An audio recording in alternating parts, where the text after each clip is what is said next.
Efésios capítulo 2.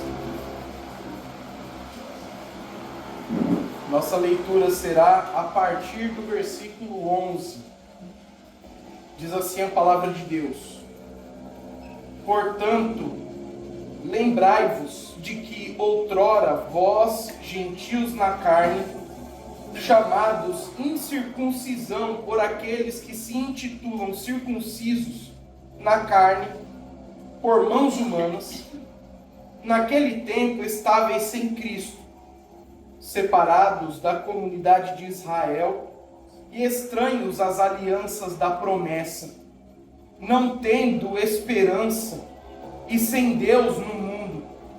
Mas agora, em Cristo Jesus, vós que antes estáveis longe, fostes aproximados pelo sangue de Cristo, porque Ele é a nossa paz, o qual de ambos fez um, e tendo derribado a parede da separação que estava no meio, a inimizade, aboliu na sua carne a lei dos mandamentos na forma de ordenanças, para que dos dois criasse em si mesmo um novo homem, fazendo a paz, e reconciliasse ambos em um só corpo com Deus por intermédio da cruz, destruindo por ela a inimizade, e vindo, evangelizou paz a vós outros que estáveis longe, e paz também aos que estavam perto, porque por ele ambos temos acesso ao Pai em um Espírito. Assim já não sois estrangeiros e peregrinos, mas concidadãos dos santos, e sois da família de Deus, edificados sobre o fundamento dos apóstolos e profetas, sendo Ele mesmo, Cristo Jesus, a pedra angular, no qual todo edifício bem ajustado cresce para santuário dedicado ao Senhor, no qual também vós juntamente estáis sendo edificados para a habitação de Deus no Espírito. Vamos orar. Senhor nosso Deus, nesse momento nós pedimos que o Senhor, pelo Espírito Santo, nos dê clareza no entendimento da Tua palavra, nos dê entendimento, ó Pai, das verdades que foram reveladas pelo Senhor. Sobretudo, ó Pai, aqueles que estão perdidos, que o Senhor abra os seus corações para que eles possam crer na salvação dada por Jesus Cristo.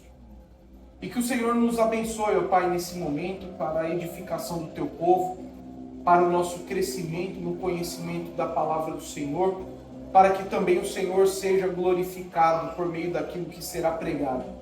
É em nome de Jesus que nós oramos. Amém. Bom, irmãos, continuando a nossa exposição em Efésios, como fazemos em todas essas ocasiões de cultos no lar, nós temos aqui essa seção do capítulo 2, que talvez à primeira vista não pareça tão evangelística. Mas preste atenção no seguinte: esse texto requer dois conhecimentos básicos para fazer o mínimo de sentido. O primeiro é o que já foi tratado no contexto anterior. A humanidade pecadora necessita de uma intervenção de fora para que a salvação seja possível. Ao afirmar isso, nós estamos assumindo que o pecado cria separação entre os homens e Deus. Nós estamos assumindo que essa separação momentânea culminará na separação eterna. Estamos falando em termos de condenação, porque aqueles que pecam receberão a retribuição justa de todos os seus atos. À luz do contexto de Efésios, isso já ficou muito evidente. Aliás, todo o capítulo 1 e capítulo 2 explicam essa situação. Deus é bendito porque Ele, de fora da criação corrompida por causa do pecado, salva pecadores. Ele não salva todos os pecadores. Ele escolheu alguns para serem objetos dessa salvação. Essa salvação, ela é inteiramente produzida por Deus, tanto que somente Ele pode receber glória por ela. Não existe outro meio de escapar das consequências do pecado, senão pelos atos de outro. Que no texto é obra do Pai, do Filho e do Espírito Santo. O Deus único, desde a eternidade, agiu para que nós pudéssemos ser resgatados daquela condição terrível do pecado. Ele explica todas essas coisas, nos mostra que foi pelo mesmo poder que Cristo ressuscitou dos mortos. Por esse mesmo poder é que nós também viemos a crer. Foi obra dele. Por quê? Nós estamos mortos. Ou melhor, estávamos mortos.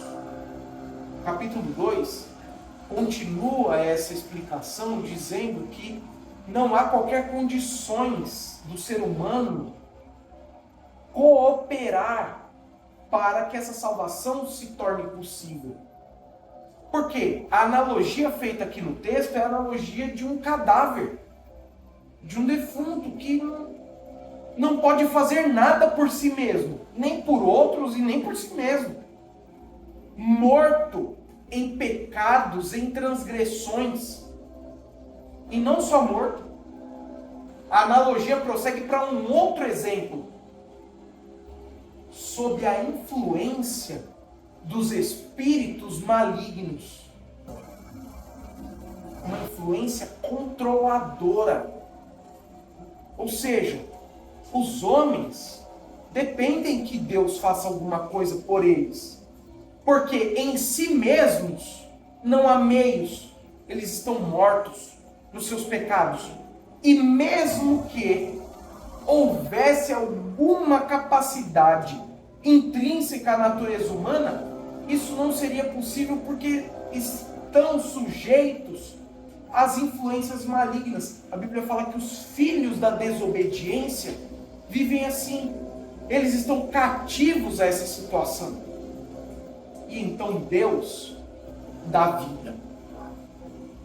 Deus dá vida. É o que nós dissemos nesse apanhado inicial e nessa compreensão mínima para nós avançarmos naquilo que é dito a partir do versículo 11. O homem, em seus pecados, está perdido e não pode se salvar. Mas Deus salva. Isso é obra do Pai, do Filho e do Espírito Santo, para a glória única e exclusivamente dele. E aí nós chegamos aqui no ponto que vai trazer a outra necessidade básica aqui de conhecimento para nós avançarmos no texto, que é o que nós lemos a partir do versículo 11. Lembrai-vos de que outrora vós, gentios na carne, chamados incircuncisão por aqueles que se intitulam circuncisos na carne, por mãos humanas, naquele tempo estáveis sem Cristo, separados da comunidade de Israel e estranhos às alianças da promessa, não tendo esperança e sem Deus no mundo. Esses versículos iniciais trazem um assunto que precisa ser conhecido no mínimo, que é o fato de Deus ter se revelado no passado para os judeus. Existem duas categorias de pessoas aqui no texto: os circuncisos e os incircuncisos. A circuncisão, aquele corte feito na carne do menino assim que nasce, poucos dias depois do seu nascimento, é o sinal que identifica uma etnia, um povo, o povo de Israel. Esse povo carrega esse sinal porque recebeu de Deus uma promessa. dada por meio de uma aliança. Todas essas coisas estão ditas aqui no texto. Nós temos que ter um conhecimento mínimo sobre elas. Claro que os irmãos já conhecem bem essas coisas. Mas nós temos que entender que no passado, os gentios, ou seja, os da incircuncisão, eles estavam totalmente separados, totalmente longe das promessas que Deus tinha feito, que consistem, em última instância, na salvação. Os gentios estavam separados de tudo isso. As promessas não foram feitas aos gentios. Ela foi feita a Abraão e a sua descendência. A aliança, o pacto, o contrato foi feito com Abraão. Deus se comprometeu com Abraão e sua descendência para abençoá-los e reverter a condição do pecado. E quando nós lemos aqui os primeiros versículos, nós descobrimos que nós estávamos longe, separados. Por que eu falo nós? Porque eu acho que não tem nenhum judeu aqui. Nós estávamos separados de tudo isso. Mas tem outro ponto importante. Essa salvação que Deus prometeu a Abraão, ela não é desfrutada simplesmente por alguém ser descendente de Abraão. Então, como assim? Eu estava separado da promessa porque eu era gentil. Porque eu sou gentil. Mas os descendentes de Abraão, nem todos são herdeiros dessa promessa? A Bíblia diz que não. A Bíblia diz que não, explicando que dentre os filhos de Abraão, de Isaac e de Jacó, dentre os israelitas de modo geral, existem aqueles que são chamados de filhos da promessa. Filhos da promessa, sim, herdeiros da promessa.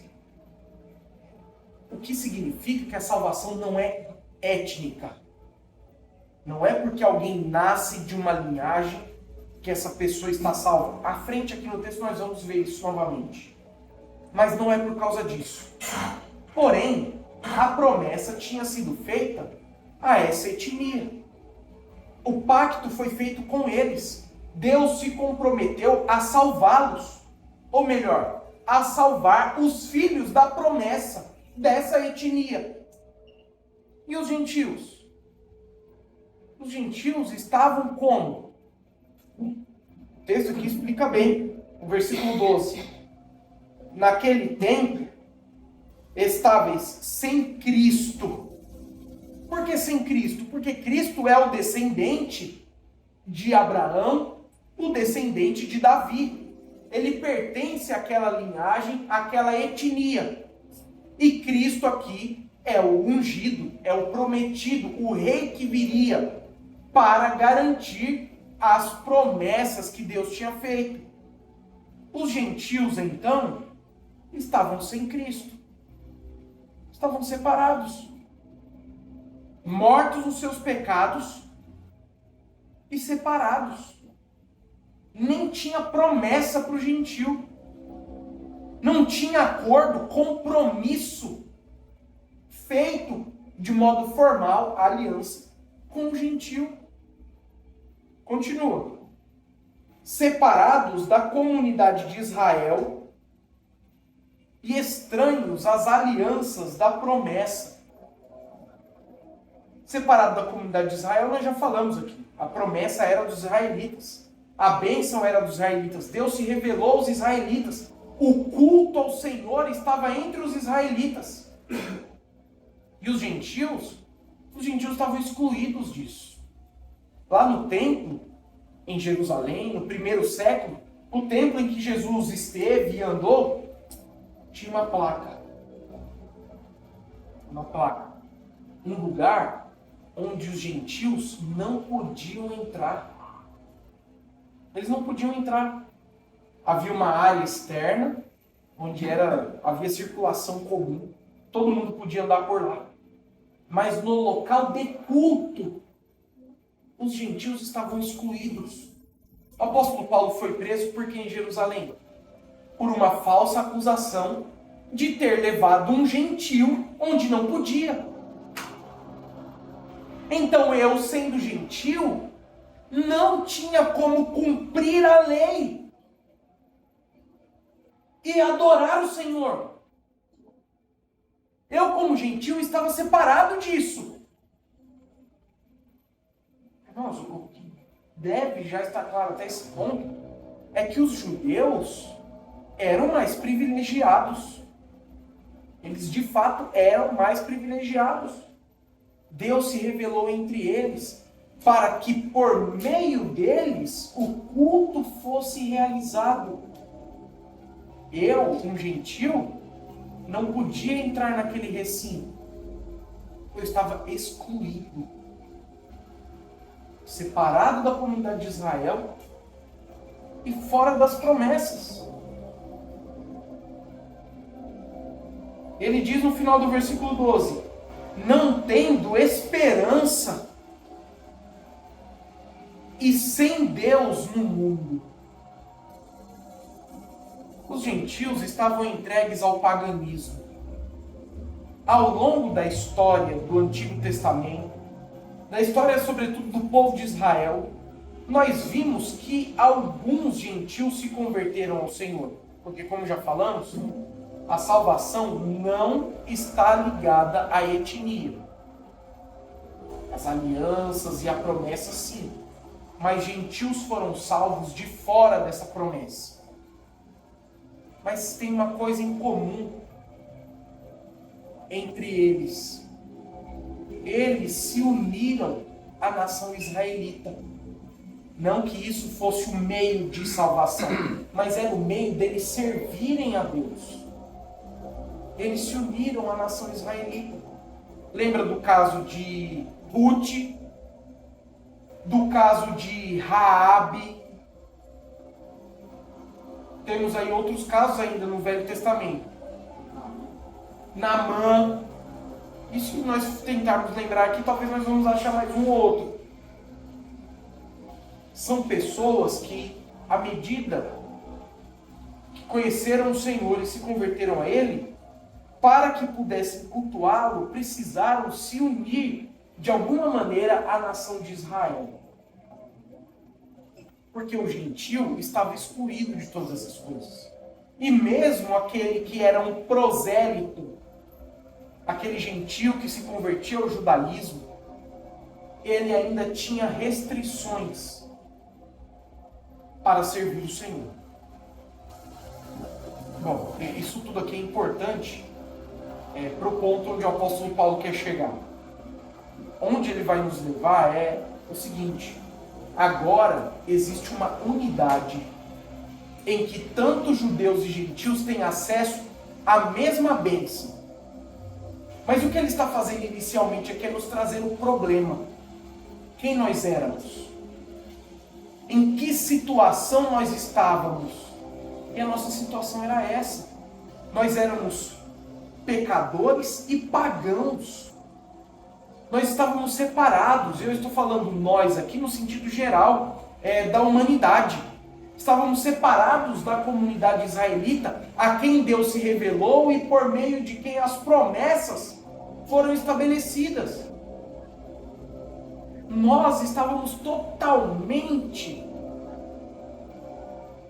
reféns, por causa do pecado, dessa separação. Esse é o ponto-chave aqui. Separação. O homem, naturalmente, está separado de Deus. O apóstolo Paulo explica lá em Romanos capítulo 3, depois de também falar do gentio, do judeu, e explicar que todos estão no pecado, ele fala que todos pecaram e estão destituídos da glória de Deus. Não importa quem seja, mas é claro, os judeus tinham alguns privilégios. Eles tinham a palavra, eles tinham o culto, a adoração, os profetas. Os gentios não tinham nada disso. No fim das contas, o problema que o apóstolo Paulo vai abordar aqui é o problema da separação entre o homem e Deus. Essa separação que as pessoas não acham que exista. As pessoas, os incrédulos, que nós chamamos de modo geral, são aqueles que não se converteram ao Senhor, confiando totalmente em Jesus Cristo, eles acham que eles simplesmente vivem bem com Deus. Não, nós vivemos aqui, eu vivo a minha vida e eu tenho Deus no coração e é isso aí. E a vida segue dessa forma, como se Deus estivesse de alguma maneira favorável aos homens. Como se Deus estivesse favorável a cada indivíduo. A carta aos Efésios nos mostra que essa não é a verdade. Essa não é a verdade. Aquilo que os homens não enxergam, e é a realidade, é que eles estão separados de Deus. Estão separados. E não há nada que eles possam fazer para se aproximar. Eles estão separados e não há um meio de obter reconciliação. Porque são pecadores. Não há uma esperança de que eles sejam de alguma forma beneficiados, porque eles estão separados de tudo aquilo de bom que Deus prometeu. Não tem como se aproximar. E não tem como cegar os olhos para essa realidade.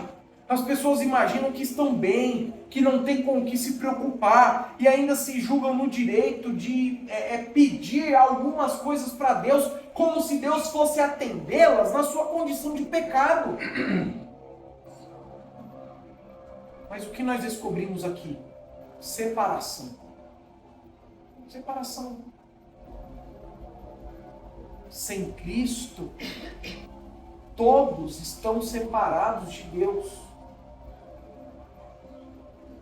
E não tem como reverter isso. Não tem nada ao seu alcance. Não tem nada nas nossas mãos. Não tem nenhum meio para nós atravessarmos esse abismo. Então, que o apóstolo Paulo passa a explicar aquilo que Cristo fez.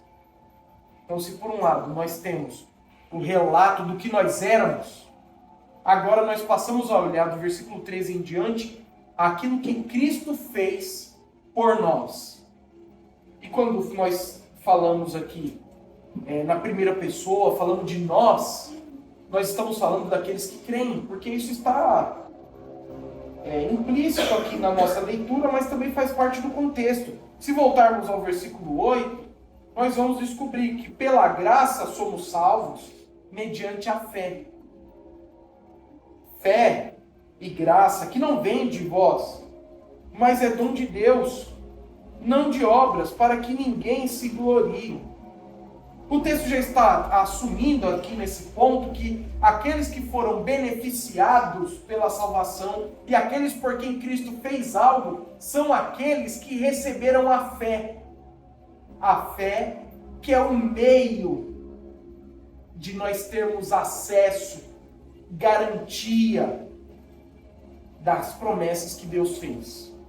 Então, prosseguindo do versículo 13, ele fala assim: mas agora, em Cristo Jesus, vós que antes estáveis longe, fostes aproximados pelo sangue de Cristo, porque Ele é a nossa paz, o qual de ambos fez um, e tendo derribado a parede da separação que estava no meio, a inimizade, aboliu na sua carne a lei dos mandamentos na forma de ordenanças, para que dos dois criasse em si mesmo um novo homem, fazendo a paz, e reconciliasse ambos em um só corpo com Deus, por intermédio da cruz, destruindo por ela a inimizade. E vindo, evangelizou paz a vós outros que estáveis longe, e paz também aos que estavam perto. porque por ele ambos temos acesso ao Pai em um Espírito. Nesse ponto, nós temos que enfatizar o que Cristo fez. Porque na carta aos Efésios, esse é o ponto principal. Os pecadores não fazem nada. Os pecadores fazem o quê? Eles pecam. Eles transgridem, eles desobedecem. É isso que faz parte da natureza deles. Mas Deus salva. Ele faz isso através de Cristo. E o versículo 13 então nos fala que os que estavam longe agora foram aproximados. Como? Como isso foi possível? Por causa de sangue. Por causa de sangue. É essa a afirmação do versículo 13. Vós que estáveis longe, fostes aproximados pelo sangue de Cristo. O sangue de Cristo é uma expressão que remete à sua morte. Foi pelo sacrifício de si mesmo que Cristo nos aproximou. Nós estávamos longe, mas longe de quê? O ponto que ele vai desenvolver aqui é longe de quem? Nós estávamos longe de Deus. Lá na frente nós vamos ver que agora nós somos templo do Espírito Santo. A nossa união com Deus é profunda, mas antes nós estávamos separados, agora fomos aproximados. Isso foi possível não é por alguma coisa que alguém fez.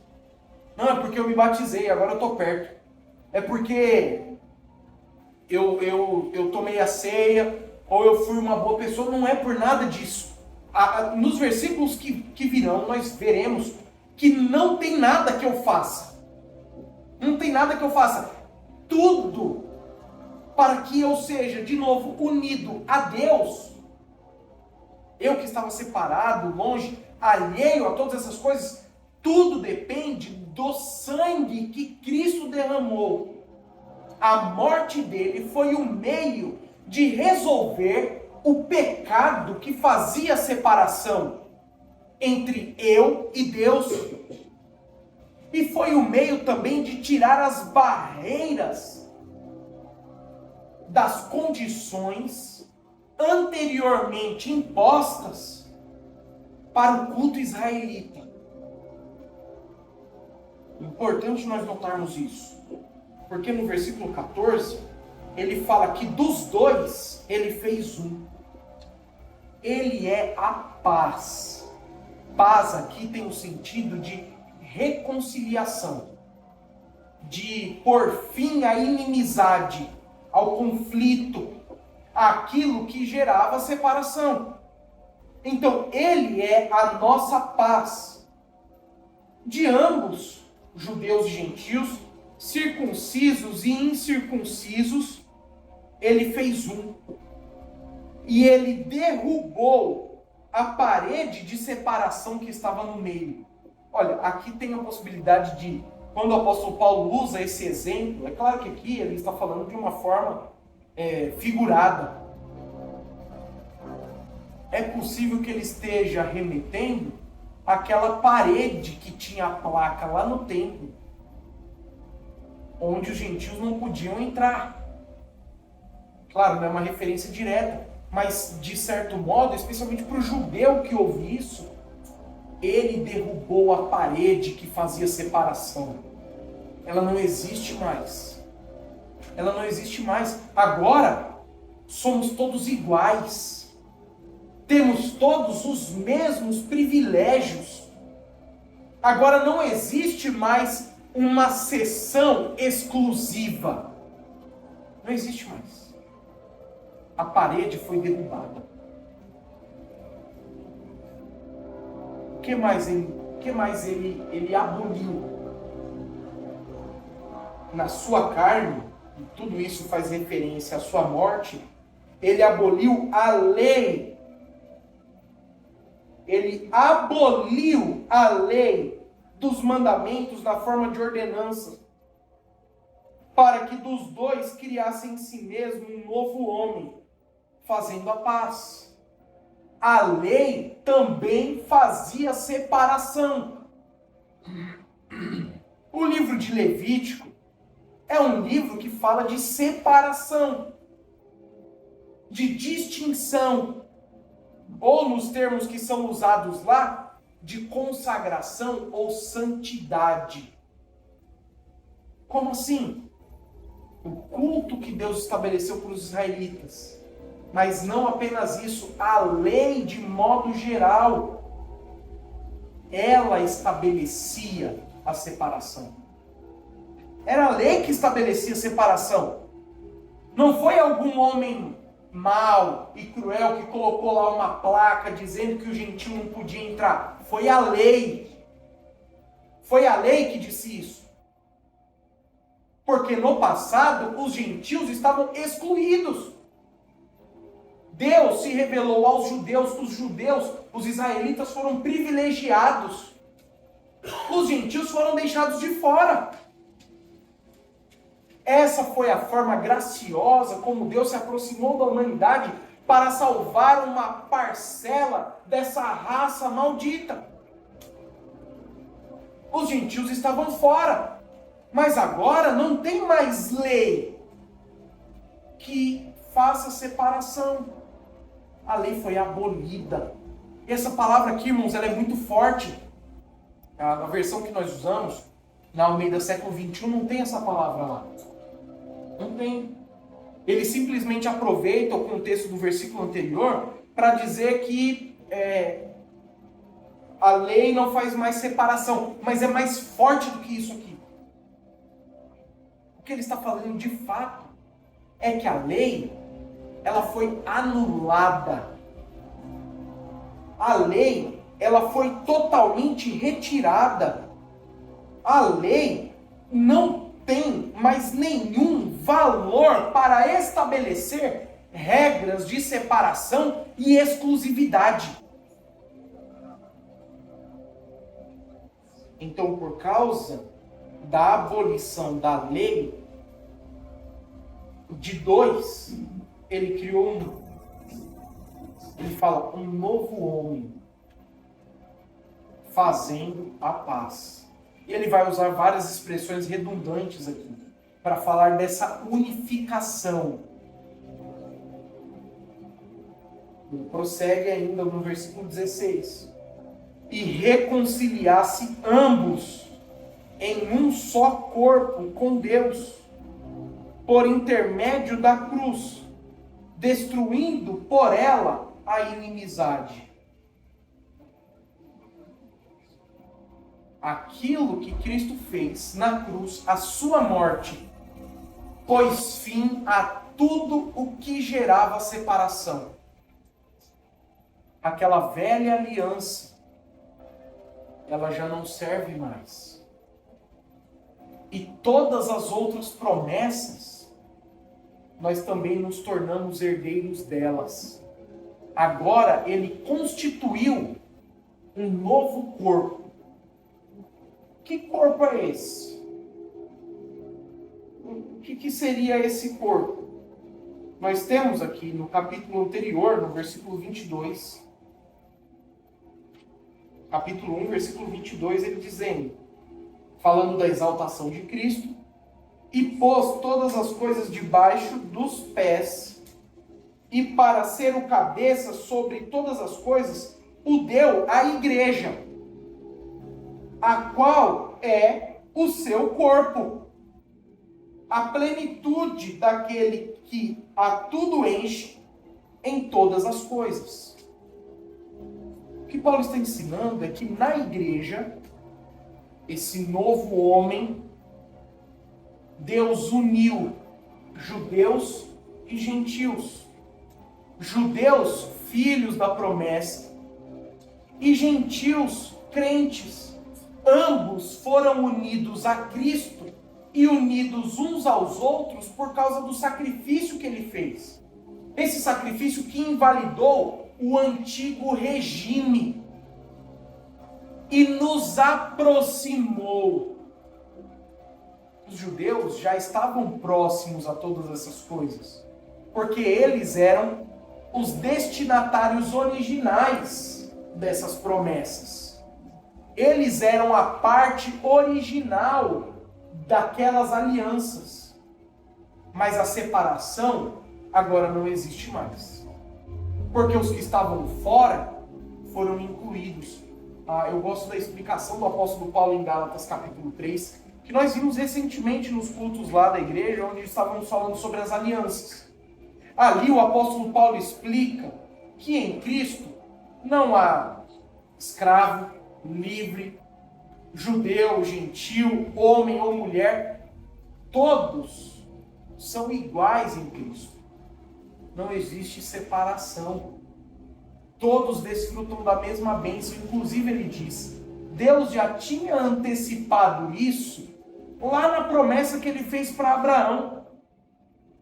Porque ele diz, por meio de ti e da tua descendência serão benditas todas as famílias da terra. Deus já tinha previsto isso lá atrás, isso já estava planejado.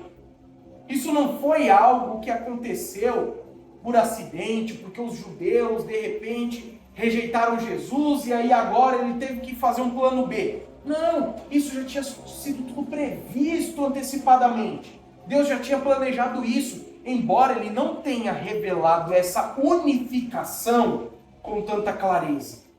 No capítulo 3 de Efésios é o que Paulo vai explicar. Ele chama essa realidade do novo homem, do corpo de Cristo, de mistério. Isso é um mistério. Era algo que Deus antes não tinha dito, mas agora ele revelou. Veja só, o capítulo 3. Vamos ler a partir do versículo 1 até o versículo 6. Capítulo 3. Por esta causa eu, Paulo, sou prisioneiro de Cristo Jesus por amor de vós, gentios.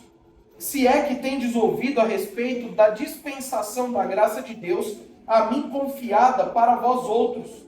Pois segundo uma revelação me foi dado conhecer o mistério, conforme descrevi há pouco, resumidamente.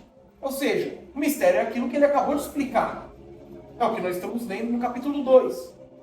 Pelo que, quando ledes, podeis compreender o meu discernimento do mistério de Cristo, o qual em outras gerações não foi dado a conhecer aos filhos dos homens, como agora foi revelado aos seus santos, apóstolos e profetas no Espírito, a saber, que os gentios são co-herdeiros, membros do mesmo corpo e coparticipantes da promessa em Cristo Jesus, por meio do Evangelho, do qual fui constituído ministro, conforme o dom da graça de Deus a mim concedida, segundo a força operante do seu poder.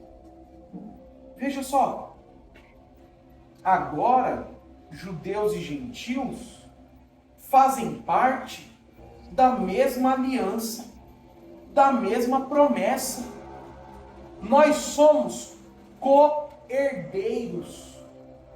Nós não somos herdeiros de segunda categoria ou temos algumas restrições de todos os privilégios. Nós fomos incluídos igualmente em todas as promessas. Então ele prossegue no versículo 17 agora. E vindo, evangelizou paz a vós outros que estáveis longe, e paz também aos que estavam perto, porque por ele ambos temos acesso ao Pai em um Espírito.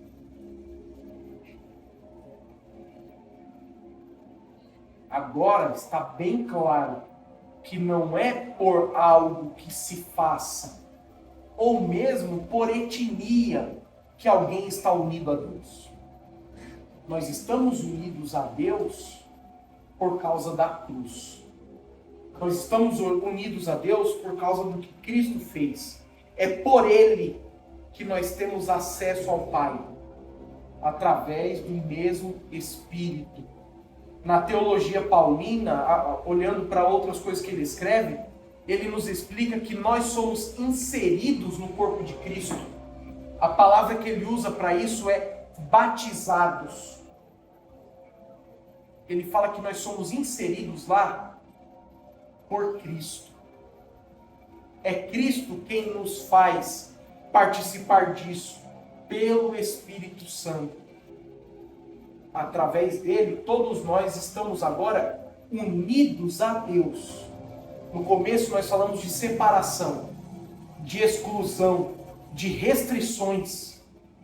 Agora nós falamos de uma união profunda e completa, por causa daquilo que Jesus Cristo fez pelos pecadores. As promessas que eram exclusivas dos judeus e que eram experimentadas pelos filhos da promessa, agora são expandidas em Cristo Jesus. Tudo aquilo que restringia o acesso do gentio foi retirado, porque agora em Cristo todos nós somos co-herdeiros. Então primeiro ele disse qual era a nossa condição de separação.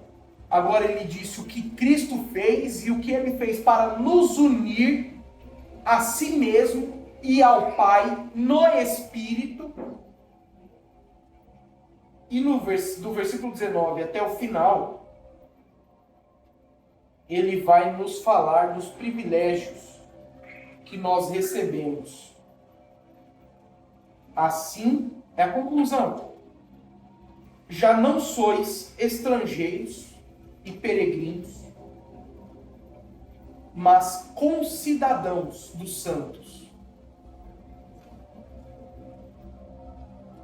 E sois da família de Deus, edificados sobre o fundamento dos apóstolos e profetas, sendo ele mesmo, Cristo Jesus, a pedra angular, no qual todo edifício bem ajustado cresce para santuário dedicado ao Senhor, no qual também vós juntamente estáis sendo edificados para a habitação de Deus no Espírito. Nessas palavras finais, ele garante que nós não somos mais estrangeiros, nós não somos mais estranhos, nós somos família. Nós fazemos parte do círculo mais íntimo de relacionamento com Deus, sem nenhuma restrição. E ele prossegue trazendo aqui uma outra analogia. Analogia de uma casa, ou melhor, de um templo. Ele fala que nós estamos sendo edificados, e o fundamento dessa edificação são os apóstolos e profetas. Mas a pedra principal de esquina, a pedra angular é Cristo. Nós estamos apoiados nele. E sobre a fundação dos apóstolos e profetas, nós somos edificados continuamente para nos tornarmos um edifício santo, um templo santo para a habitação do Espírito. Agora, essa comunidade, aqueles que foram, por meio de Cristo, incluídos nessas bênçãos, formam um corpo que é a casa de Deus.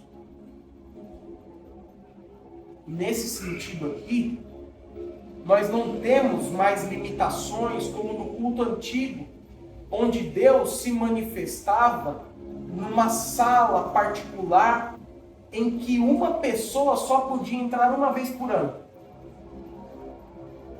Agora, o povo dele, a igreja, é onde ele está. Isso corresponde às promessas que foram feitas, promessas da nova aliança, da habitação do Espírito Santo. Jesus Cristo mesmo ensinou sobre isso, falando sobre o batismo com o Espírito Santo, que é exatamente isso que nós estamos lendo aqui. Esse texto nos explica o que é o batismo com o Espírito Santo. Todos nós, judeus e gentios, unidos em um só corpo, para a habitação do Senhor. Antes nós estávamos sujos, não tínhamos condições, as restrições da lei impediam que nós chegássemos perto. Agora, nós estamos unidos de uma vez por todas a Deus, sem que nada possa nos separar dele. Isso foi possível por causa da cruz, onde Cristo derramou o seu sangue. Foi ele quem rompeu o nosso vínculo com o pecado, para restabelecer o nosso vínculo com o Pai.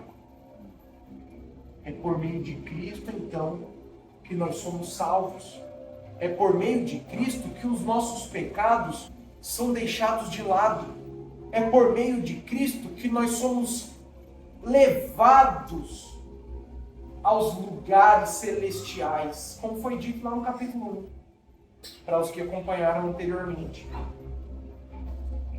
É por Cristo que a salvação é possível. Nós falamos anteriormente de um problema que as pessoas acharam que está tudo bem entre elas e Deus. Isso é um engano absurdo.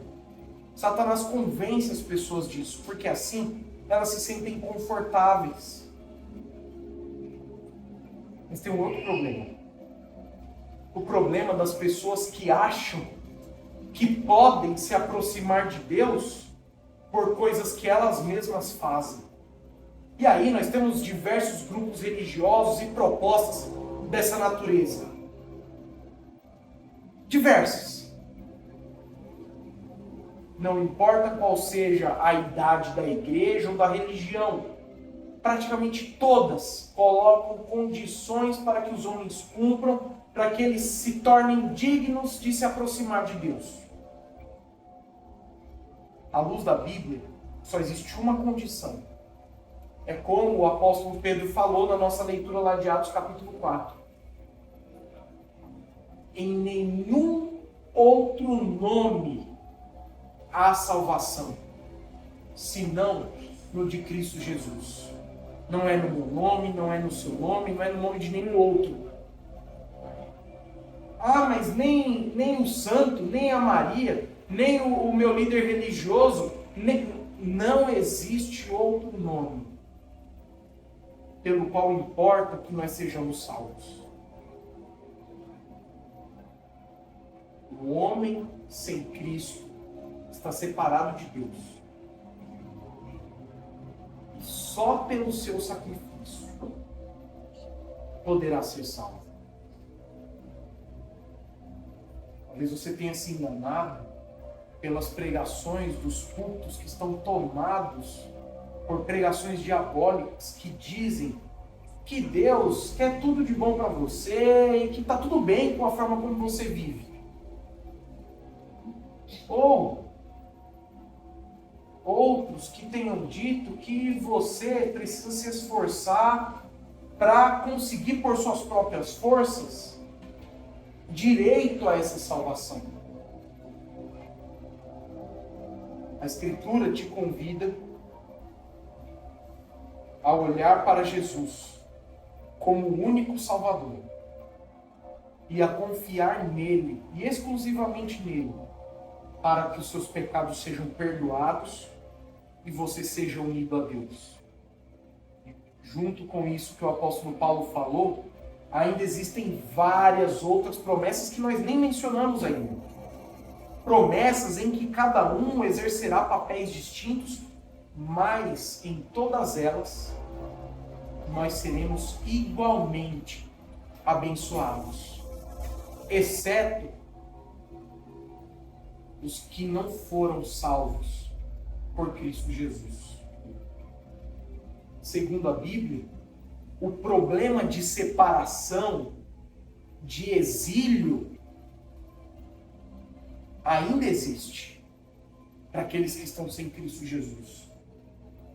E a Bíblia fala que alguns ficarão de fora.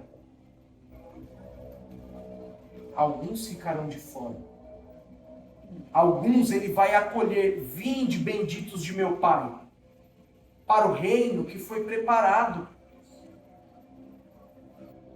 Para outros ele dirá: eu nunca vos conheci. Apartai-vos de mim, vós que praticais a iniquidade. O que você precisa para ser salvo é de Jesus e do que Ele fez. Se arrepender dos seus pecados, olhar para si mesmo como inútil e confiar nele, somente nele, que garante a nossa salvação eterna. Vamos orar. Obrigado, Senhor Deus, pela Tua palavra. Obrigado, Senhor Deus, pela Tua revelação a nós, os gentios, que estávamos longe, separados e não teríamos condições de ter acesso à revelação do Teu Evangelho. Mas obrigado porque por meio de Jesus Cristo, o Senhor expandiu a mensagem a todas as nações. E nós aqui tão distantes, fomos alcançados.